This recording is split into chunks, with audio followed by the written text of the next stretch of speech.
Bonjour à toutes et à tous. Nous nous retrouvons pour un nouveau débat sur l'euthanasie qui va opposer cette fois-ci donc Mathieu Lavagna, apologète catholique, et Étienne, qui est un agnostique qui s'intéresse à la question. Du coup, nous allons gentiment commencer par un exposé de Mathieu Lavagna, puis une réponse d'Étienne, une autre réponse de Mathieu Lavagna et un échange libre ensuite. Si vous voulez vous présenter plus précisément, messieurs, à vous la parole. Mathieu, je te laisse commencer. Alors bonjour, moi je suis un apologète catholique, donc mon métier consiste à apporter des arguments rationnels pour défendre un petit peu la foi catholique, mais je m'intéresse aussi à des sujets qui sont pas directement liés à la foi, mais qui relèvent un peu des questions de société, notamment les questions éthiques. Donc j'ai écrit un livre sur l'avortement l'année dernière, là je sors un livre sur l'euthanasie voilà, aujourd'hui le 30 mai, et donc ça m'intéresse aussi de débattre de ces sujets éthiques sans forcément faire appel à la foi chrétienne pour montrer qu'il n'y a pas besoin de, voilà, d'être catho ou d'avoir la foi pour défendre des positions éthiques comme l'interdiction de l'euthanasie ou de l'avortement ou d'autres sujets comme ça. Merci beaucoup, Non, je Mathieu, pour comprends. ta présentation. Et du coup, à toi, Étienne. Ouais, moi, ça va être un peu plus succinct parce que j'ai pas le palmarès, on va dire, de Mathieu en termes d'écriture ou de réflexion. Juste, effectivement, donc je me considère agnostique, je m'intéresse un petit peu à la question de l'euthanasie. Et Mathieu, enfin, j'ai vu qu'il cherchait quelqu'un pour débattre. Donc, vu que moi, je suis pas très renseigné sur le sujet, donc voilà, je suis là pour aussi un petit peu nourrir ma réflexion et que pour autant j'ai un avis sur la question, eh ben, j'ai accepté l'invitation. Parfait. Alors, nous sommes tous animés par le même esprit, visiblement, qui est l'esprit de la vérité. Et donc, Mathieu, je te laisse sans autre commencer ta présentation. Parfait. Alors, le débat d'aujourd'hui, c'est est-ce qu'on doit légaliser l'euthanasie? C'est un débat qui, comme tout le monde le sait, est d'actualité parce que le 27 mai dernier, à l'Assemblée nationale, les députés ont massivement voté en faveur de la légalisation de la loi sur l'euthanasie. La loi doit encore passer au Sénat, probablement à la rentrée, mais donc cet été, ça va relancer un petit peu les débats.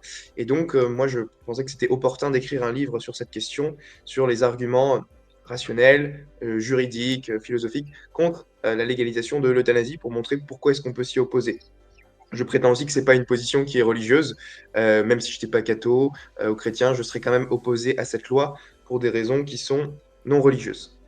Alors, je pense que c'est toujours important, quand on se pose la question d'être favorable ou non à une telle légalisation, de bien redéfinir les termes, donc de bien redéfinir ce qu'est l'euthanasie, comment définir rigoureusement l'euthanasie.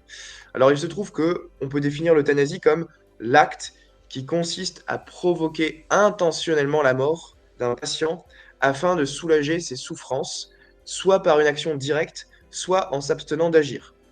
On peut distinguer en particulier l'euthanasie active, qui consiste à tuer intentionnellement un patient par une action directe, donc par exemple injection de poison, etc.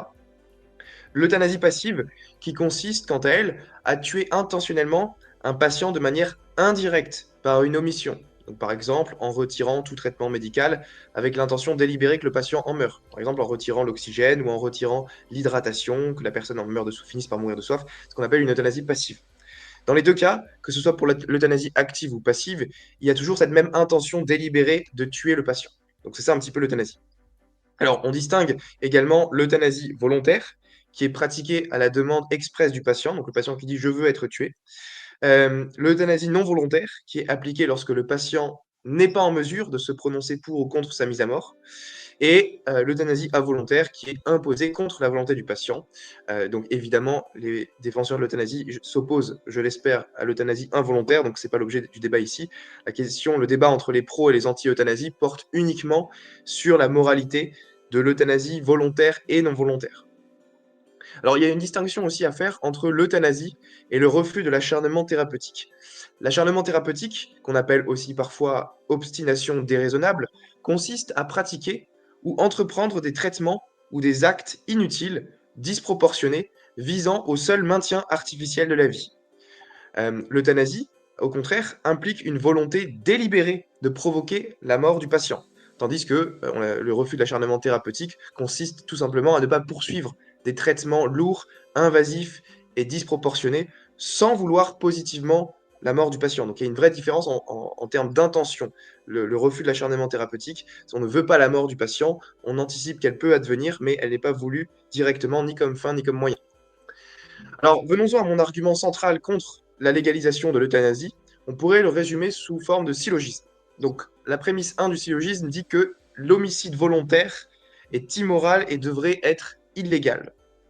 Prémisse 2, or, l'euthanasie est un homicide volontaire. Et la conclusion de ces deux prémisses, c'est que l'euthanasie est immorale et devrait être illégale.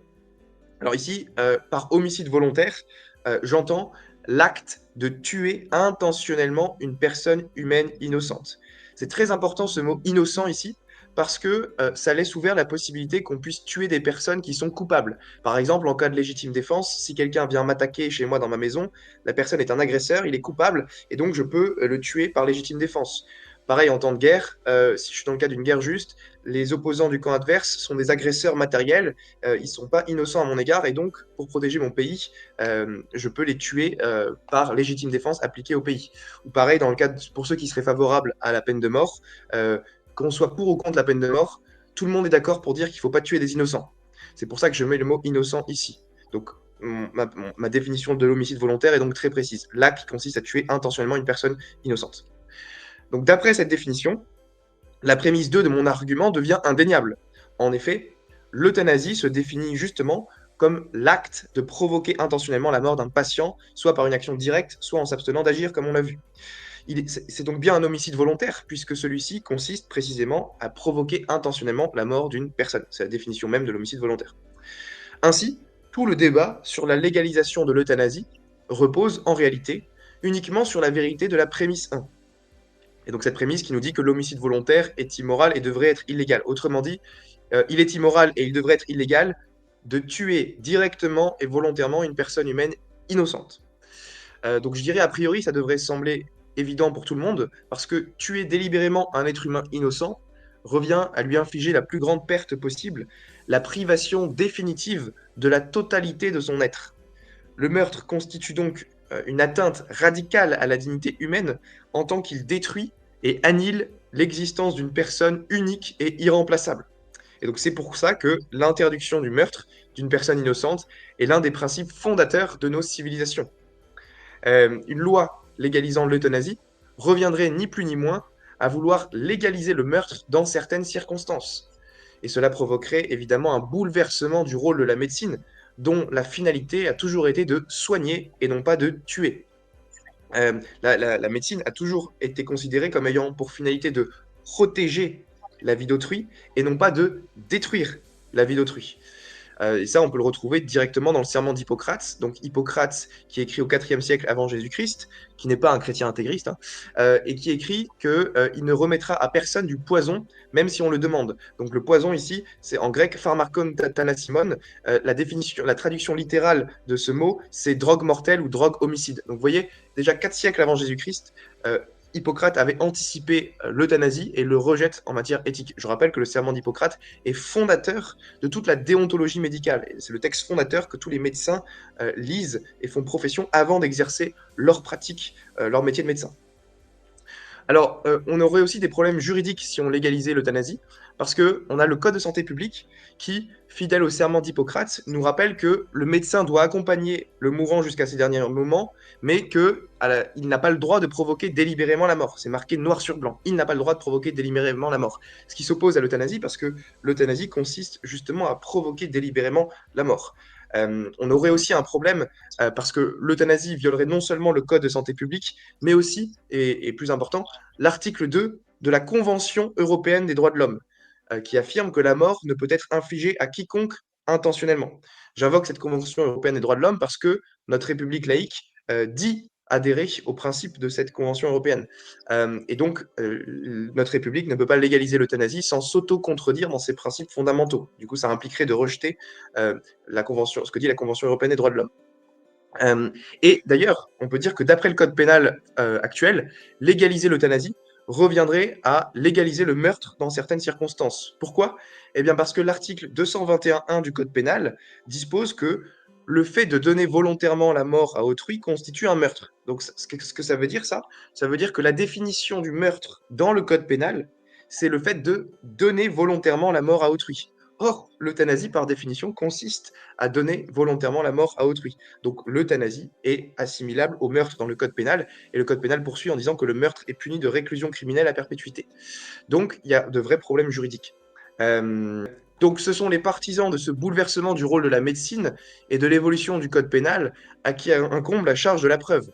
Ils doivent nous montrer que le meurtre doit être rendu légal dans certaines circonstances. Et donc Étienne, ici, dans ce débat, pour défendre l'euthanasie, devra nous donner des raisons positives en faveur de la légalisation du meurtre dans certaines circonstances. Je dirais que tant que les partisans de l'euthanasie n'auront pas fourni des raisons suffisantes pour justifier le fait de tuer certains de nos concitoyens, eh bien, la position anti-euthanasie que je défends devrait l'emporter par défaut. En effet, tant que nous n'avons pas de bonnes raisons de légaliser le meurtre, il est rationnel de reconnaître que le meurtre doit demeurer illégal en toutes circonstances. Et donc je me contenterai de l'argument suivant. Prémisse 1, la légalisation de l'euthanasie implique de vouloir légaliser le meurtre dans certaines circonstances. Ça, on a vu, c'est un fait juridique indéniable selon le code pénal. Prémisse 2, or il n'existe aucune raison valable de remettre en question l'illégalité du meurtre. Donc ça, c'est la fameuse prémisse qui est en débat sur l'euthanasie. Et troisièmement, s'il n'existe aucune raison valable de remettre en question l'illégalité du meurtre, alors le meurtre doit demeurer illégal en toutes circonstances. Et donc, il s'ensuit que l'euthanasie doit rester illégale. Donc, évidemment, si Étienne veut contester cet argument, il devra rejeter la prémisse 2 et nous donner des raisons positives en faveur de la légalisation du meurtre. Alors, en général, ceux qui défendent l'euthanasie invoquent parfois la souffrance comme justification pour légaliser l'homicide. Donc c'est ceux qui disent l'euthanasie permet aux patients d'éviter de mourir dans une agonie marquée par d'atroces souffrances. Donc ça, c'est une objection qui est compréhensible et donc il faut l'analyser. En réponse, je dirais que les opposants à l'euthanasie, comme moi, ne souhaitent en aucun cas laisser les patients souffrir de manière inhumaine sur leur lit d'hôpital. On est tous d'accord là-dessus. En revanche, affirmer qu'il faut supprimer la douleur du patient n'implique pas qu'il serait justifié de supprimer le patient. Pour cela, il existe les soins palliatifs dont le but est de soulager la souffrance et accompagner le malade dans la dignité jusqu'à la mort. Et donc, un grand nombre d'options aujourd'hui existent via la médecine pour soulager la douleur, à savoir les antalgiques tels que la morphine, les anti-inflammatoires, les antiépileptiques, les antidépresseurs et les anesthésiques locaux. Et il existe aujourd'hui un consensus scientifique affirmant que les soins palliatifs permettent désormais de soulager toute douleur physique chez le malade. C'est ce que nous dit le Comité consultatif national d'éthique dans sa préparation de la loi Claes-Leonetti en 2016, qui nous dit, citation, les experts s'accordent pour dire que toute douleur peut aujourd'hui être soulagée par une gamme de solutions pouvant aller jusqu'à l'utilisation de techniques anesthésiques ou une chirurgie de la douleur. Vous voyez, il y a bien marqué toute douleur peut aujourd'hui être soulagée. Donc ça, c'est le consensus médical sur ce point. Et d'ailleurs, pour les douleurs particulièrement insupportables, les soins palliatifs peuvent recourir à la sédation profonde. Celle-ci consiste à plonger le patient dans un état d'inconscience afin qu'il ne ressente plus du tout la douleur. C'est ce que nous disent les experts en soins palliatifs Jean-Marie Gomas et Pascal Favre, qui ont écrit le livre Fin de vie, dans lequel ils nous affirment que l'objectif de toute sédation est le soulagement d'un symptôme grave. Elle est un accompagnement proportionné sur le chemin du mourir qu'il ne faut pas confondre avec l'euthanasie, parce que la sédation en phase terminale est la recherche par des moyens médicamenteux d'une diminution de la vigilance, pouvant aller jusqu'à la perte de conscience, dans le but de diminuer ou de faire disparaître la perception d'une situation vécue comme insupportable par le patient. Et ils nous disent, l'euthanasie s'en différencie fondamentalement, essentiellement par son intentionnalité qui est d'administrer la mort. Donc il y a une vraie différence entre la sédation profonde et l'euthanasie. Il est vrai que la sédation en phase terminale peut, dans certains cas, accélérer le décès du patient parce qu'on augmente progressivement la dose des sédatifs, mais ce n'est pas une euthanasie déguisée, contrairement à ce qu'affirment certains. Parce que, en philosophie morale, il existe en effet une distinction essentielle entre provoquer délibérément la mort d'autrui, par un acte direct et volontaire, et dans le fait de anticiper la mort d'autrui comme conséquence secondaire non voulue, qui résulte d'un traitement médical qui visait à soulager la souffrance uniquement. Donc, ce qu'on appelle le principe de double effet en philosophie. C'est une distinction très importante. Et donc ici, je vous ai fait un tableau qui résume les différences entre la sédation profonde et l'euthanasie, au niveau de l'intention, du moyen, de la procédure, du résultat, de la temporalité et de la législation. Donc je conclurai avec ce que nous dit le philosophe Jacques Ricot, qui remarque avec justesse que l'euthanasie ne complète pas l'accompagnement, elle le supprime. elle ne succède pas aux soins palliatifs, elle les interrompt et elle ne soulage pas le patient parce qu'elle l'élimine. Ainsi, puisque les soins palliatifs permettent d'apaiser efficacement la souffrance physique sans pour autant légitimer l'homicide, eh bien l'argument de la souffrance, à lui seul, ne peut en aucun cas justifier l'euthanasie. Je dirais que dans un pays qui est attaché aux droits de l'homme et à la protection des plus fragiles, des plus faibles et des innocents, nous devons chercher à aimer et à protéger davantage nos malades et non pas à les tuer par un geste homicide. Entre promouvoir la fraternité et légaliser le meurtre, il nous faut choisir. Je vous remercie de votre écoute. Merci beaucoup pour ta présentation. Et donc, Étienne, tu vas pouvoir répondre en quelques minutes. Ouais, bien sûr. Bah, merci beaucoup déjà Mathieu pour les diapositives, le contenu, tout ce qui va avec. Donc moi, il y a deux, trois points sur lesquels je vais rebondir. Enfin, j'aurais des questions en fait tout de suite, je pense, pour toi. Toi, t'es pour ou contre l'euthanasie passive dont tu as Moi, je parlé suis à un contre. moment? Ouais. T'es Je suis contre, ouais. contre toute forme d'euthanasie, donc tout acte qui consiste à provoquer intentionnellement la mort d'un patient, que ce soit de manière directe ou indirecte. Je pense que si on retire l'oxygène à quelqu'un, bon, ok, ça serait une euthanasie passive, mais ça serait quand Ouais, même bien sûr. immoral. Ouais. Ok, parce que moi, là où je suis pas tout à fait d'accord, mais après, bon, je suis pas médecin, hein, loin de là, mais ça repose notamment sur des différents reportages et des témoignages que j'ai pu voir, où tu as effectivement des individus qui vont te dire, écoutez, ma vie n'est pas en danger aujourd'hui, médecine vitaux, tout va bien. Par contre, je souffre énormément. La médecine n'a rien pu faire pour moi. Les médecins ont tout essayé, ça ne va pas. Je souffre, je suis au bout du rouleau.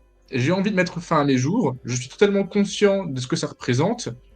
Et on m'interdit de mettre fin à mes jours dignement. Et donc, moi, c'est pour ça, notamment, qu'aujourd'hui, je suis là devant toi pour te dire, toi, Mathieu, ou toutes les... Enfin, je le prends pas personnellement, mais voilà, toutes les personnes qui sont contre l'euthanasie, pourquoi est-ce que vous voulez imposer à ces personnes qui souffrent et qui veulent mettre fin à leur jour de rester en vie alors que chaque jour elles se disent voilà, si je fais le rapport souffrance et bonheur dans ma journée, j'ai plus de souffrance que de bonheur et je veux que ça s'arrête. C'est ça ma question, moi. C'est ça, Oui, c'est mais c'est là où pour on pas n'est pas vouloir d'accord. imposer. Moi, je pense que même toi, tu voudrais t'opposer à la liberté de quelqu'un qui s'apprête à sauter d'un pont ou à se jeter à la mer en disant non, non, surtout ne fais pas ça, et l'en empêcher même s'il s'apprête à sauter. Donc toi-même, tu irais t'opposer à leur liberté d'en finir. Donc je pense que il n'y a pas un droit absolu de mourir. Donc là, ça rejoint. Il y a deux arguments en fait que les partisans d'euthanasie soutiennent. Il y a soit Oui, l'argument de la souffrance. L'argument de la souffrance, comme je t'ai dit, on peut y répondre par l'appel aux soins palliatifs. Donc, l'appel aux soins palliatifs qui, aujourd'hui, je l'ai montré, permettent de soulager toute douleur physique. Donc ça, c'est très clair, même avec la citation profonde et continue. Je te remets la citation du comité. Voilà, regarde. Le comité consultatif national d'éthique qui nous dit que les experts s'accordent pour dire que toute douleur peut être aujourd'hui soulagée. Donc ça, au niveau de la souffrance, aujourd'hui, la médecine est capable de tout soulager. Donc après, ce qui reste aux partisans de l'euthanasie, c'est de dire, ben voilà, en toute conscience, en toute liberté, j'ai choisi de mourir, j'ai fait ce choix. Pourquoi est-ce qu'on voudrait s'opposer à ce choix? Donc ça, c'est l'argument de la liberté, qui est différent de l'argument de la souffrance. Et donc, voilà ce que j'ai à répondre à l'argument de la liberté corporelle. Premièrement, je pense qu'il y a des implications drastiques de l'argument de la liberté. C'est qu'on devrait légaliser l'euthanasie en toutes circonstances, pour n'importe quelle raison. Parce que si c'est ma liberté qui donne le fondement à l'euthanasie, si j'ai le droit de faire ce que je veux de mon corps et de choisir de mourir quand je veux, eh bien l'euthanasie devrait être légale en toutes circonstances, pas juste pour les cas de maladies graves jugées incurables. Parce que si c'est une question de liberté, alors il n'y a rien qui devrait s'opposer à cette liberté. Or, moi, je pense que personne n'est capable d'aller jusque-là. Et d'ailleurs, aucune législation ne propose l'euthanasie en toutes circonstances pour des problèmes amoureux, quelqu'un qui viendrait de perdre sa petite amie, par exemple, ou qui viendrait de perdre un enfant ou un conjoint, ou tu vois, je pense que personne n'oserait aller jusque-là. Donc, je pense que la liberté a des limites. Qu'on peut pas faire appel à cet argument de je choisis de mourir quand je veux. Déjà, premièrement, je dirais aussi que l'autonomie corporelle, donc la liberté de choisir de mourir, a ses limites en médecine. Donc ça, c'est le point numéro 2, qui dit que ce n'est pas parce que je désire mourir que le médecin acquiert pour autant le droit de me donner la mort. Parce que ce n'est pas parce que que je désire X que le médecin doit nécessairement m'octroyer X. Donc là, je peux prendre 2 exemples. Ça serait un patient qui demande à son médecin de lui amputer un bras. D'accord? Imagine, je dis au médecin, vas-y médecin, ampute-moi un bras, je me sentirai plus beau dans mon corps avec un seul bras. Bah, là, évidemment que le médecin ne devrait pas accepter parce que je lui demande de faire quelque chose qui est objectivement contraire à ma santé. Donc ça veut dire que l'autonomie corporelle en médecine n'est pas absolue. Le médecin n'a pas à se plier à toutes les demandes de son patient. Pareil pour un patient anorexique qui dirait qu'il ne veut plus de nourriture, qu'il ne veut plus être nourri. Si on applique l'argument de la liberté corporelle, mon corps, mon choix, je fais absolument ce que je veux de mon corps, et donc j'ai décidé par mon autonomie personnelle que je ne veux plus de nourriture. Bon, bah, le médecin, ici, si c'est un bon médecin, il ne devrait pas respecter cette pseudo-autonomie corporelle et il devrait quand même nourrir cette personne anorexique parce que c'est conforme à son bien-être, c'est conforme à ce que doit faire la médecine. Donc, je pense que le médecin ne doit pas obéir à toutes les requêtes de son patient et que ces exemples le montrent très clairement. Le médecin ne doit obéir à une requête de son patient que dans la mesure où cette requête augmente le bien-être de la personne, parce que le but de la médecine, c'est d'améliorer la condition du patient et pas de le tuer. Donc ça, c'est ces 2 premiers points. Et puis je pense aussi, troisième point, que l'État français reconnaît aussi qu'on n'a pas le droit absolu de faire ce qu'on veut de son corps. C'est pour ça qu'il interdit notamment les drogues dures ou la vente d'organes ou des choses comme ça. Si on est cohérent avec l'argument de l'autonomie corporelle, on devrait autoriser la vente d'organes, les drogues dures comme l'ecstasy, l'héroïne, les trucs comme ça. Et je pense que tout le monde s'y oppose. Enfin, en tout cas, la plupart des gens s'y opposent. Donc, je sais pas si toi tu défends ce genre d'argument de l'autonomie corporelle absolue, mais moi ça me semble assez avoir des implications assez drastiques. Euh, voilà. Tu veux rebondir là-dessus avant que Euh, je passe au point 3? Ouais, non, non, bien sûr. Ben, effectivement, quand tu parles de la douleur physique, donc l'argument, là, tu as défendu deux choses, hein, la liberté corporelle, c'est ton deuxième point. Le premier, c'était lié à la douleur physique, l'argument de la souffrance. Tu dis effectivement, il y a la sédation profonde, donc on balaye de la table cet argument. Quand même, moi, je me pose la question, demain, quelqu'un voilà, qui a envie de mettre fin à sa vie à cause de la souffrance, tu lui dis non, non, mais c'est pas la peine de mettre fin à votre vie, on peut vous mettre en sédation profonde pour une durée indéterminée. Et ça peut durer, alors tu vas nous en dire plus, hein, parce que la sédation profonde, je connais pas très bien le mécanisme, mais je vois pas très bien à quoi ça rime.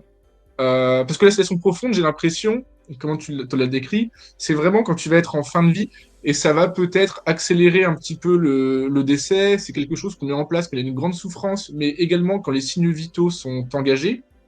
Corrige-moi si je me trompe. Mais quelqu'un juste qui souffre et dont les signes vitaux sont pas nécessairement engagés, la sédation profonde, du coup, je sais pas si elle pourrait s'appliquer, je sais pas si c'est viable. Et je ne sais pas si actuellement dans la médecine, pour tous les individus qui souffrent très fortement, il existe une solution pour faire arrêter totalement la souffrance et que ça soit un argument qui soit balayé aussi simplement. Parce que juste pour finir, les quelques reportages que j'ai pu regarder, après c'est des échantillons, c'est des témoignages et ça vaut ce que ça vaut, mais les individus disaient quand même, peut-être qu'ils mentent, hein, peut-être qu'ils n'ont pas eu les bons médecins, ils n'ont pas eu de chance, mais ils disaient quand même, je souffre énormément, on dirait pas comme ça, mais la nuit, je dors pas, je souffre le martyr, et donc je veux mettre fin à mes jours. C'est possible qu'il y ait des personnes qui se situent dans ces situations et qui ne sont pas encore prises en charge par des soins palliatifs. Moi, j'ai discuté avec quelqu'un l'autre jour qui disait qu'il avait, dans sa région, il n'avait pas assez accès aux soins palliatifs et donc qui souffrait. Et donc, moi, ce que je dis, c'est qu'il faut mettre en place, faut rendre plus largement accessibles les soins palliatifs parce que les soins palliatifs permettent d'atténuer ou de soulager toute souffrance physique. Tu as un premier stade des soins palliatifs qui est l'administration des antalgiques, donc la morphine par exemple, les anti-inflammatoires, c'est ce que je liste au début. Et après, pour les souffrances vraiment, vraiment radicales, les plus insupportables, tu as la sédation profonde. Aujourd'hui, d'après la loi Claes-Leonetti 2016, cette sédation profonde peut être continue et maintenue jusqu'au décès. Bon, ça, c'est un autre débat, mais en tout cas, la sédation profonde, aujourd'hui, consiste à endormir le patient, le mettre dans un état d'inconscience, afin qu'il ne ressente plus du tout la douleur physique. D'accord? Donc, quand tu es endormi, euh, par la sédation, tu ressens plus de douleur physique. Donc c'est faux aujourd'hui de dire que les gens souffrent physiquement parce Mhm. qu'on a accès à la sédation profonde. Je ne sais pas sur quel témoignage t'es tombé, mais en tout cas, je suis pas sûr que ces gens-là étaient en état de, enfin, avaient eu la sédation profonde. Mhm. Euh, Ça c'est le premier point. si je peux rebondir dès maintenant, parce que la sédation profonde, donc tu es endormi, tu souffres pas, et dès que tu te réveilles, entre guillemets, bah tu souffres, donc on te rendort, donc tu passes ta vie à être endormi jusqu'à ce que tu meurs. Et c'est vrai que moi, Non, alors ça peut paraître. tu te Ouais, réveilles pas dis-moi, vas-y. forcément, hein. Tu peux maintenir Ok, la sédation. Aujourd'hui, dans la loi, tu peux maintenir la sédation jusqu'au décès de la personne. Donc, par exemple, quelqu'un qui, je sais pas, a un cancer en phase de stade avancé ou qui souffre, je sais ouais, pas bien quelle sûr. maladie qui fait vraiment souffrir, Ouais, tu peux maintenir cette sédation profonde jusqu'au décès, jusqu'à ce que la personne finisse par en mourir. Donc, c'est pas la personne se réveille pas forcément. Et donc ok. là, une fois qu'il est en état de sédation, il est en état d'inconscience totale et il souffre pas. Et on lui a pas donné la mort. Il meurt de sa maladie et non pas de le médecin qui le tue directement. Ok, parce que bon après ouais, je parle donc je reviens au tout début du débat où je disais que j'étais agnostique, pardon, je sais pas ce qui se cache après la mort, mais pour moi la différence elle est pas énorme, hein, mais tu seras peut-être pas d'accord, mais la différence est pas énorme entre être endormi pour une longue durée via une sédation profonde jusqu'à la mort ou mettre un terme tout de suite au truc et mourir tout de suite. Moi j'ai envie de te dire à quoi ça rime de laisser quelqu'un endormi Et ben, par sédation profonde. Ouais, la dis-moi. différence, elle est énorme, c'est que la sédation profonde, son intention, c'est de soulager la douleur, d'accord? C'est sa seule intention, même si on anticipe que parfois, quand on donne des doses de sédatifs trop élevées, ça finit par accélérer la mort du patient, mais c'est un effet secondaire non désiré. La seule Mhm. intention de la sédation, c'est d'apaiser la douleur. L'euthanasie, l'intention de l'euthanasie, c'est d'administrer directement la mort, c'est de tuer délibérément. Et donc il y a une vraie différence en philosophie morale entre provoquer délibérément la mort de quelqu'un en le tuant par un acte direct et volontaire, et dans le fait de réaliser une action qui a pour seule intention de soulager cette personne, même si, comme une conséquence involontaire du traitement, aura pour comme conséquence secondaire d'accélérer potentiellement la mort. C'est très différent au plan moral, parce que c'est en termes d'intention que ça se joue. Là, je t'ai fait un tableau qui résume les Ouais, différences entre euthanasie et sédation profonde. Tu vois bien que la seule intention de la sédation profonde, c'est de je vois soulager pas je vois pas ton écran. Je sais pas si t'as voulu le repartager. Ouais, hésite pas à le laisser, hein, parce que c'était intéressant. Ouais, c'est tout Ah bon, non, alors je laisse. ouais, super. Donc, la seule intention de la sédation, c'est de soulager une souffrance réfractaire. Et alors que l'euthanasie, c'est administrer Mhm. directement la mort. Donc, la différence se joue au niveau de l'intention, qui est énorme. Moi, là, parce que effectivement, donc l'intention, c'est pas forcément la même. Néanmoins, j'allais dire la conséquence, quand tu es en sédation profonde, certes, l'objectif, c'est pas de te tuer, pour autant, tu es endormi, tu peux rien faire, tu ne ressens rien. La seule chose qui fait que tu as envie, c'est que voilà, ton cœur bat, tes organes fonctionnent. Mais mis à part ça, t'es un. Bon, le terme n'est pas approprié, j'imagine, mais t'es un légume, quoi. Enfin, ton cœur bat et c'est tout. Et donc, moi, j'ai envie de te dire, mais à quoi ça sert de rester en vie dans ces conditions? L'intention est différente, certes, tu es encore en vie au sens médical, mais pour autant, est-ce que c'est vraiment ça, être en vie? Avoir son cœur qui bat, ne rien sentir, ne pas pouvoir bouger, communiquer, jusqu'à la mort. Ben, je- comment dire, il y a une différence, je pense, qu'il faut bien faire entre le refus de l'euthanasie et le refus de l'acharnement thérapeutique. Toi, quand tu dis, voilà, on maintient quelqu'un comme ça en vie, est-ce que c'est vraiment ça la vie, d'être maintenu par Oui, des traitements? En fait, moi aussi, je me pose ça.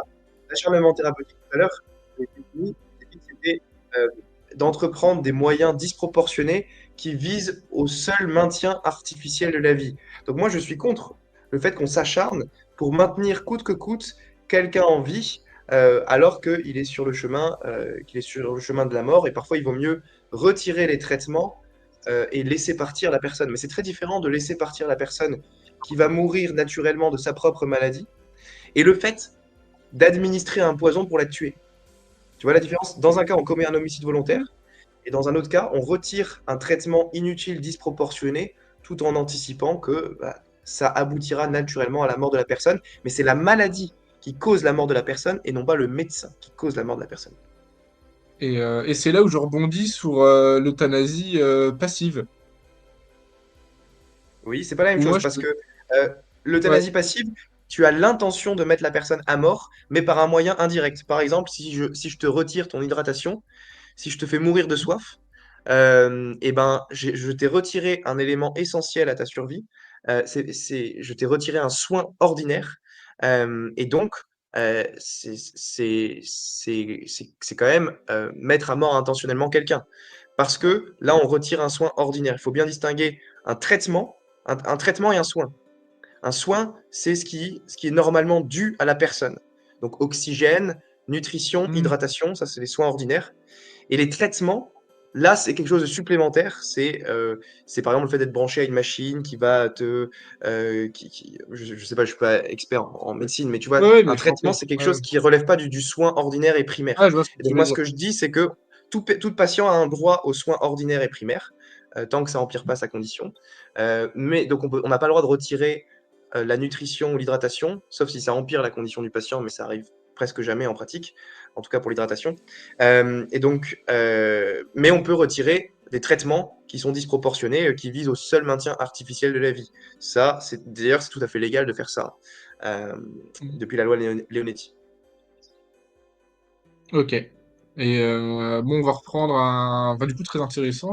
Juste, genre, si on prend un exemple concret, par exemple, un individu voilà, qui a un gros choc au cerveau, son pronostic vital n'est pas engagé. Par contre, bah, c'est un légume. Bah, la personne voilà, paralysée et ne peut communiquer que en clignant des yeux. Admettons, hein, je te crée un Si elle peut exemple comme ça. communiquer qu'en clignant des yeux, elle peut pas Oui. dire docteur, mettez-moi à mort.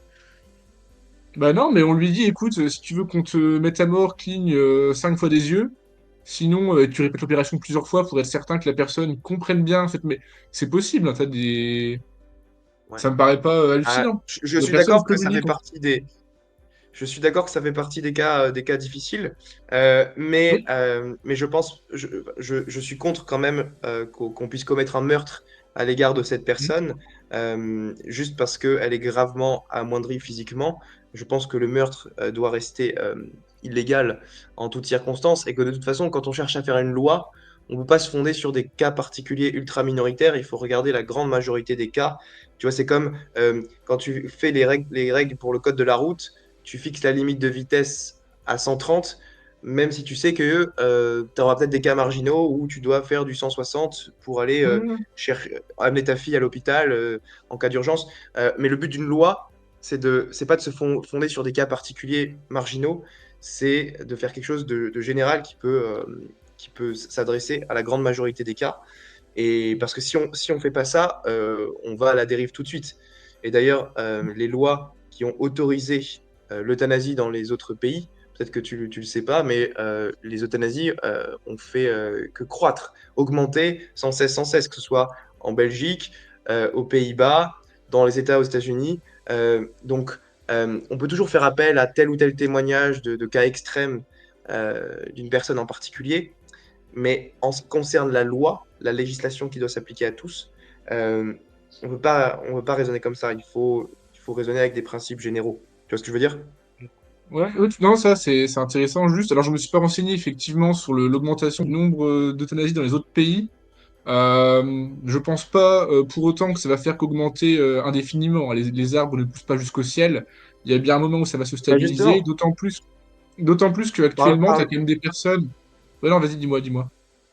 parlons-en de ça justement. Tu disais que ça va pas augmenter jusqu'au ciel. Donc en gros, si on regarde les statistiques, depuis que l'euthanasie a été légalisée, par exemple au Canada en 2016, eh bien, le D'accord. nombre d'euthanasies a augmenté de près de 35% entre 2016 et 2020. Et en 2023, on a atteint les 15 343 cas, ce qui fait environ 5% des décès du pays. Et entre 2019 et 2022, on a un taux annuel de croissance de 31% au Canada. En Belgique, pareil, tu as des taux de croissance de dingue. Donc, il y a eu 235 cas en 2003 quand ça a été légalisé. Et en 2021, il y a eu 2700 cas. Ça a encore augmenté depuis 2021. Donc, quand on regarde les chiffres dans les pays, j'ai des graphiques, des statistiques. Enfin, tu peux regarder sur Mhm. Internet. Hein. Ouais, Évolution bien du nombre sûr. d'euthanasies en Belgique, aux Pays-Bas. Tu vois que c'est en croissance, je dirais pas exponentielle parce que mathématiquement ce serait pas rigoureux, mais c'est une croissance constante. Et aux Pays-Bas, on a atteint sur l'ensemble des décès qui ont eu lieu aux Pays-Bas en 2023, 5,4% d'entre eux étaient des morts par euthanasie ou suicide assisté. Et donc, si on prend par rapport à la France, si on admet que la France suit le même stade évolutif que les Pays-Bas, eh bien, ça nous ferait un équivalent pour 2024 à 35 000 décès par an en France. 5,4% des décès en France, ça équivaut à 35 000 euthanasies par an en France. Donc c'est énorme. Et ça, on le voit. Il n'y a aucun pays où ça a été légalisé, où ça s'est stabilisé, hein. Tous les pays, que ce soit Belgique, Pays-Bas, les États américains, les choses comme ça, tous les pays, à chaque fois, c'est une augmentation constante. Donc les statistiques parlent d'elles-mêmes, je pense. Ouais, bien sûr. Après, effectivement, si c'est pour enfin, que des personnes mettent fin à leur jour quelques semaines, quelques mois avant que la sédation profonde le fasse au lieu de l'euthanasie, si les gens préfèrent mourir de cette façon et qu'ils trouvent que c'est plus digne pour eux ou que voilà, ça atténue leur souffrance, même si bon, on a déjà parlé de la sédation profonde, hein, je vois pas en quoi c'est si criminel ou si grave que des personnes meurent quelques mois plus tôt que si l'euthanasie n'avait pas existé, pour voilà, simplement mourir comme elles l'entendent. Enfin, je pense La, que ce que tu dis, il y la a un différence, nombre c'est de que c'est le morts. médecin. Ouais, dis-moi. C'est que c'est le Non, médecin qui vas-y. administre directement la mort. C'est ça la grosse différence. C'est que là, dans ce cas-là, le patient ne meurt pas de sa maladie, mais il meurt d'un autre être humain qui le tue.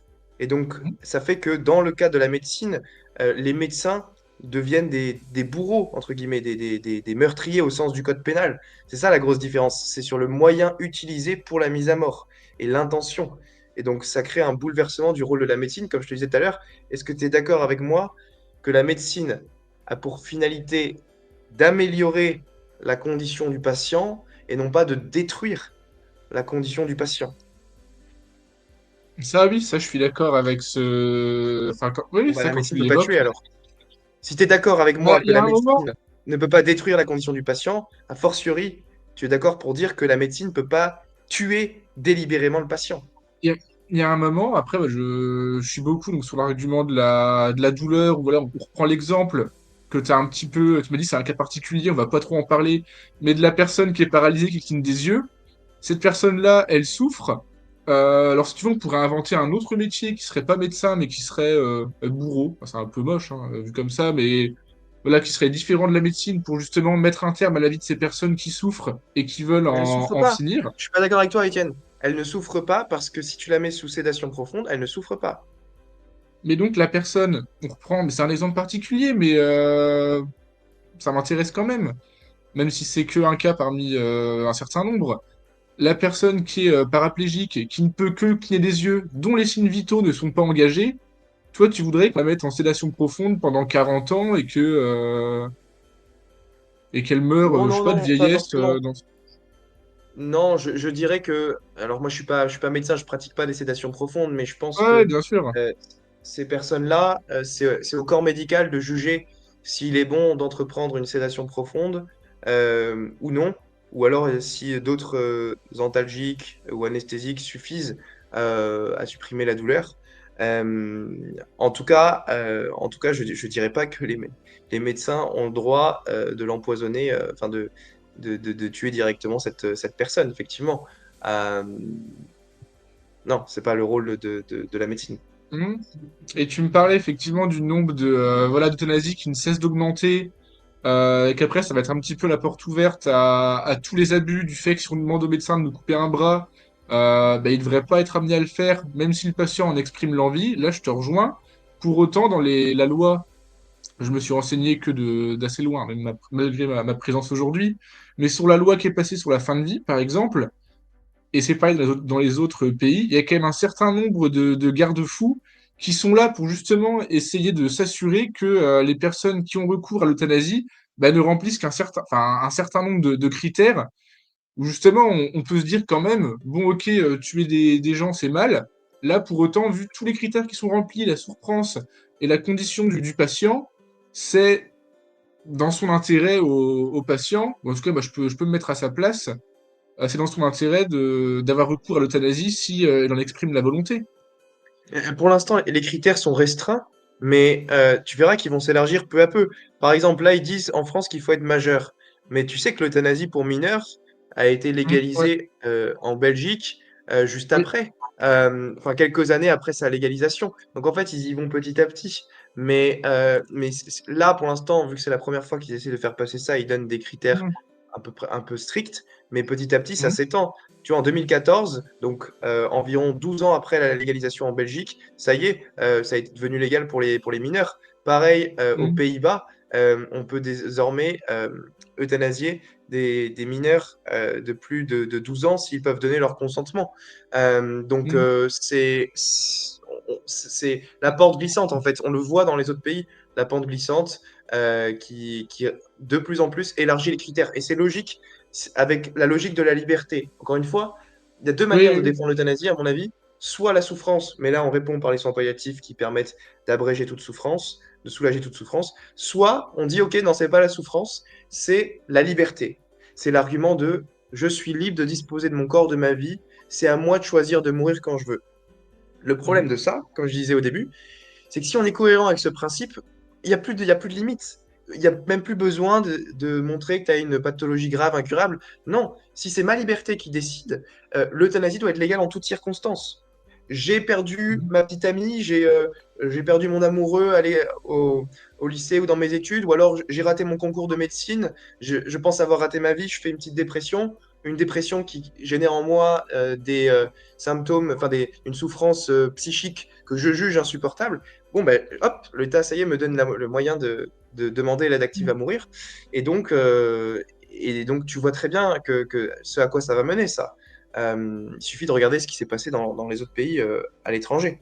Donc, encore une fois, on parle des conséquences d'une loi. Je ne parle pas juste d'un point de vue principe. Moi, sur le principe, d'un point de vue théorique, je suis contre la mise à mort par principe. Ouais. Mais même en mettant ça de côté, si on regarde en pratique ce qui se passe et dans les autres pays, ça augmente et c'est de plus en plus restreint enfin, de plus en plus élargi pour les mineurs. Et surtout, ça incite. Ça, c'est important. Ça incite les gens à se poser la question. Si aujourd'hui je suis handicapé, admettons, j'ai l'Alzheimer ou je suis en fauteuil roulant, j'ai eu un accident de voiture, j'ai une jambe coupée, donc je suis atteint d'une pathologie grave, incurable, enfin, Mhm. je suis, admettons, en chaise roulante toute ma vie, et on me dit, ça y est, Mathieu, tu es éligible à l'euthanasie.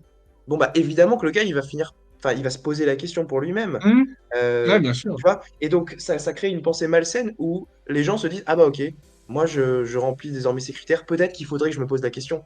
Parce qu'en fait, l'État français présente ces gens-là comme étant des gars courageux qui osent affronter la mort, tout ça, et qui osent mourir dans la dignité. Alors, qu'est-ce que ça sous-entend? Ça sous-entend que les personnes qui choisissent pas ça, bah, quelque part, elles restent dans l'indignité. Tu vois, le message que la loi donne est hyper violent pour les handicapés.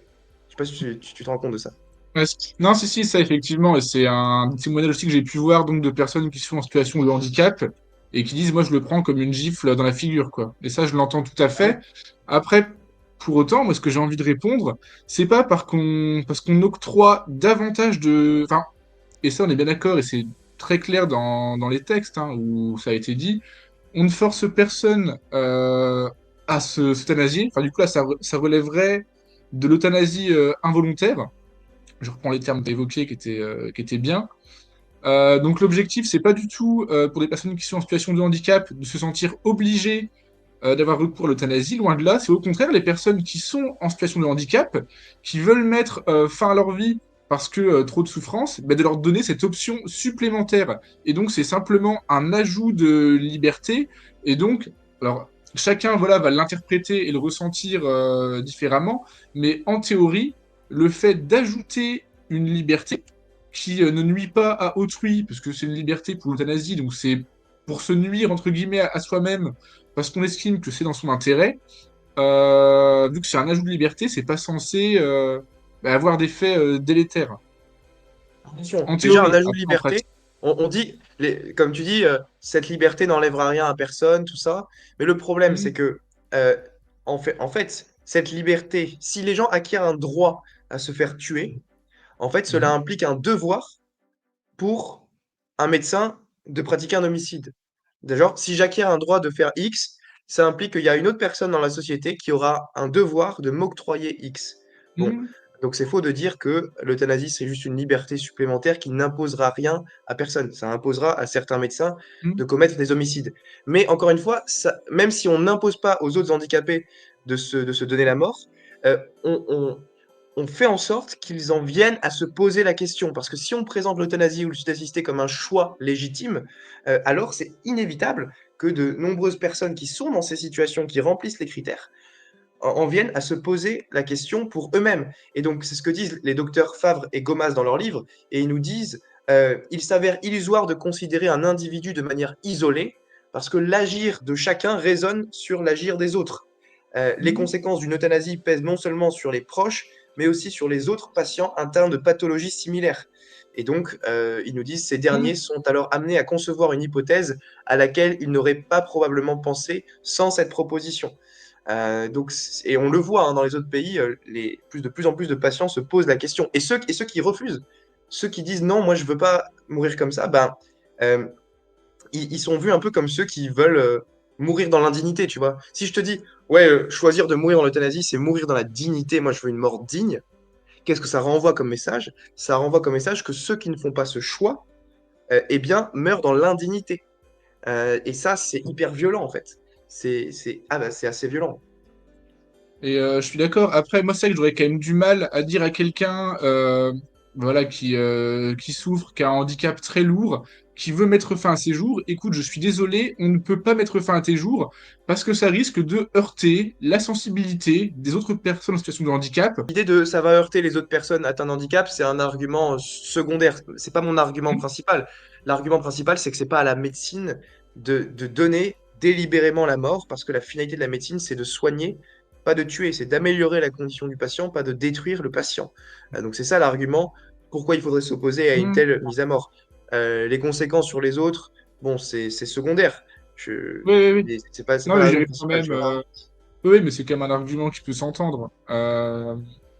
Et donc, d'ailleurs, tu as parlé du. Parce qu'effectivement, un autre argument que tu as soulevé qui est intéressant, enfin, ils sont tous intéressants, mais que je trouve intéressant, c'est le fait qu'avec le recours à l'euthanasie, on va forcer un médecin à commettre un meurtre, pour reprendre tes mots, parce que c'est le médecin qui va injecter le produit, ça je l'entends. Quelque chose, alors qui n'est pas, il me semble, dans le texte de loi, mais qui pourrait être envisagé, auquel je serais plutôt favorable, peut-être, ça serait que seuls les médecins qui sont pour l'euthanasie euh, pourraient donner la mort. Et qu'en gros, le médecin, il a enfin, quelque chose comme ça. Ça, c'est quelque chose, voilà, Mais je sais pas si ça a été débattu. Ouais, dis-moi, dis-moi. le problème, c'est que je pense que la plupart des médecins s'opposeraient à eux-mêmes administrer la mort, parce que quelque part, c'est faire le sale boulot. Et malheureusement, Hmm. aujourd'hui, dans la loi qu'ils veulent faire passer, de la loi Olivier Falorni, ils disent, OK, vous avez le droit à l'objection de conscience, les médecins qui ne veulent pas le pratiquer, mais Hmm. vous devez transférer le dossier à un autre médecin qui sera susceptible de faire le travail à votre place. Bon, bah, déjà, c'est pas une vraie clause de conscience parce que ça revient à dire aux gens qui s'opposent à l'homicide volontaire de faciliter la tâche d'un autre médecin qui s'apprête à Hmm. commettre l'homicide volontaire à sa place. Donc, c'est pas une vraie objection de conscience.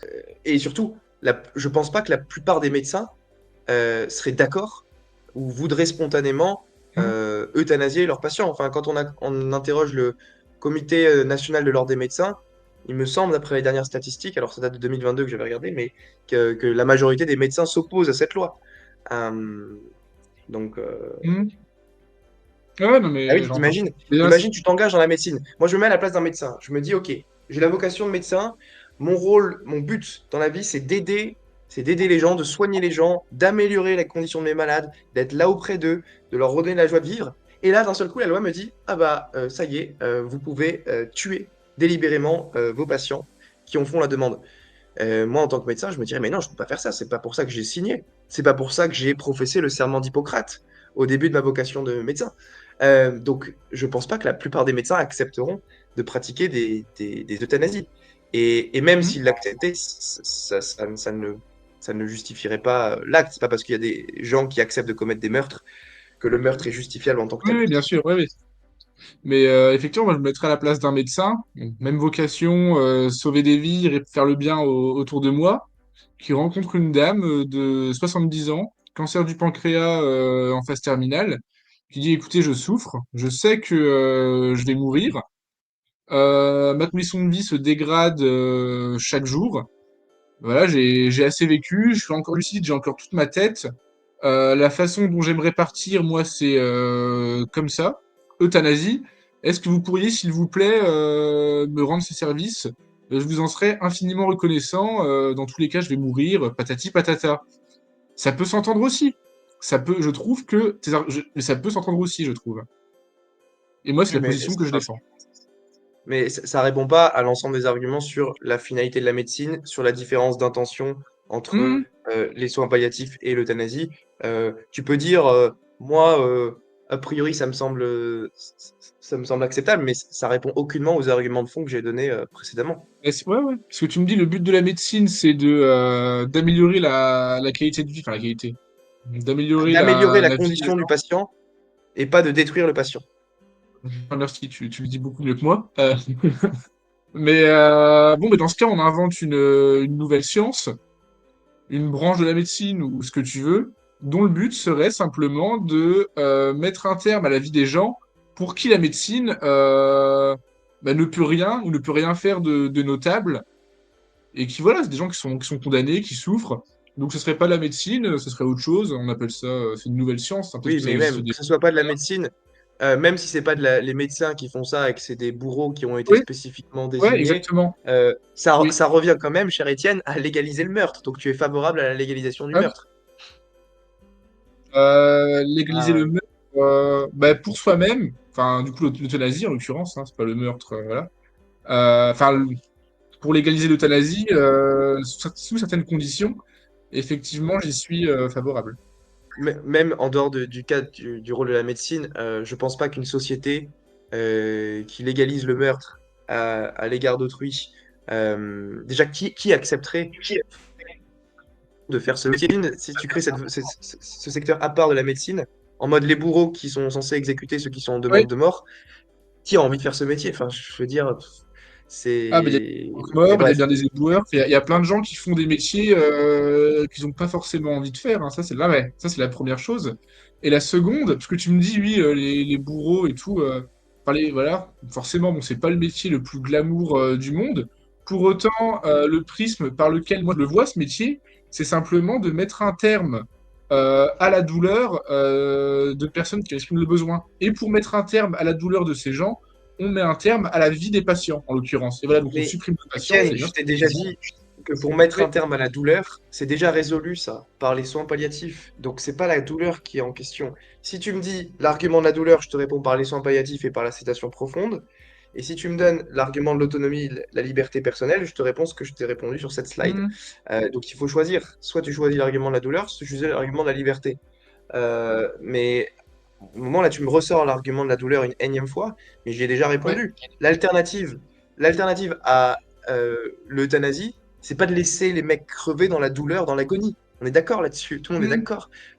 Donc, encore une fois, ça ne répond Bah, pas moi, ouais, mais à là, l'efficacité des soins parce que palliatifs. là où je suis quand même, enfin, après, on en a déjà parlé un petit peu plus tôt, mais là où quand même, moi, je suis pas très bien convaincu. Alors, il y a une différence anatomique, il y a une différence entre la sédation profonde et l'euthanasie. Pour autant, très franchement, moi, mon ressenti, hein, qui est subjectif, quand tu me donnes en fait la définition de la sédation profonde, j'ai envie de me dire, non mais ok, autant avoir recours à l'euthanasie. Tu ressens plus rien, enfin, tu Mais ressens c'est pas la même rien, chose. tu t'endors tout On doucement. n'administre pas la Oui, mort. On donne pas la mort. ton cœur bat encore. Oui, voilà, il y a une différence. Alors, il y a une différence, voilà, le médecin a peut-être la conscience un peu plus tranquille, parce que, ok, la personne va rester en vie un peu plus longtemps, son cœur continue de battre, etc. Non, L'intention est c'est pas ça la différente. question. Étienne, je pense pas que tu saisisses le problème. Ouais. Le problème, c'est pas la personne va rester en vie plus longtemps, donc le médecin aura la conscience un peu plus tranquille. Non, la différence, c'est que dans un cas, le médecin fait un acte conforme à sa vocation de médecin qui est de soulager la douleur de son patient, et dans un autre cas, il bute son patient. Et donc, Mhm. c'est pas une petite différence, tu veux, c'est une énorme différence. Alors, tu peux pas assimiler ça à l'euthanasie, c'est un acte radicalement différent. Ouais, bon, on crée la vocation de bourreau, on pourrait la nommer autrement, hein, mais voilà. Non, mais Et quel critère du coup? Est-ce que sous quel parce critère? que Est-ce que toute personne qui dit je veux mourir aurait selon toi le droit de recourir à cette Hmm. vocation alternative de bourreau pour leur mise à mort? Non, non, je mettrais, bon, comme c'est le cas dans la loi qui est en train de passer, hein, je mettrais des garde-fous pour s'assurer que les personnes qui font cette demande, enfin pour accéder à que les personnes qui demandent l'euthanasie et pour qui c'est accepté, ce soit, bon, avec des guillemets, hein, justifié ou légitime, et il y aurait un certain nombre de critères, notamment voilà la douleur euh, persistante, ce genre de choses. Et moi, franchement, hein, moi, mon point de vue en tant que Étienne Monceau aujourd'hui, entre la sédation profonde ou l'euthanasie, si demain je devais avoir à choisir entre les deux, déjà, je verrais pas une grande différence, parce que dans les deux cas, je ressens plus rien, et je me dirais, ok, mais s'il vous plaît, je préférerais l'euthanasie, quoi. Tout Mais là, dépend tu aussi de analyses votre les motif. choses d'un point de vue du point de vue de la subjectivité de l'acte, à savoir, Bien je sûr, ne ressens plus rien, de mon point de vue, Étienne Monceau, ça ne change rien.